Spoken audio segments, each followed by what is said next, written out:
গত শনিবার আমরা দুই তারকাটাই মিলে বসে বসে বাড়িতে মুভি দেখছিলাম। ডিনার ফিনার কমপ্লিট। হঠাৎ করে কি পাগলামি উঠলো, এটা আমরা মাঝে মাঝে এই ধরনের পাগলামি করে থাকি, যে মাঝরাতে বললাম চল একটু চা খেয়ে আসি। অল টাইম টি টাইম আমাদের কাছে। ব্যাস যেই কথা সেই কাজ।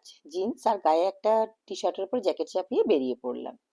প্রথমে ভেবেছিলাম পাটুলি অব্দি যাবো, ওদি চা খেয়ে চলে আসবো, কিন্তু ওই যে আবার সেই পাগলামো মাথাচাড়া দিল, না পাটুলি অব্দি গিয়ে লাভ নেই, চল বলবন্ত যাবো চা খেতে। ব্যাস যেই কথা সেই কাজ। পৌঁছে গেলাম বলবন্ত সিং ধাবায় মধ্যরাত্রে চা খেতে, বাজে তখন প্রায় 12:30। গেলাম, এদিকে কাকা তো দেখছি মনের সুখে চা বানাচ্ছে। আর ওখানে দেখলে কেউ বলবে না জায়গাটা যে এটা মধ্যরাত্রি।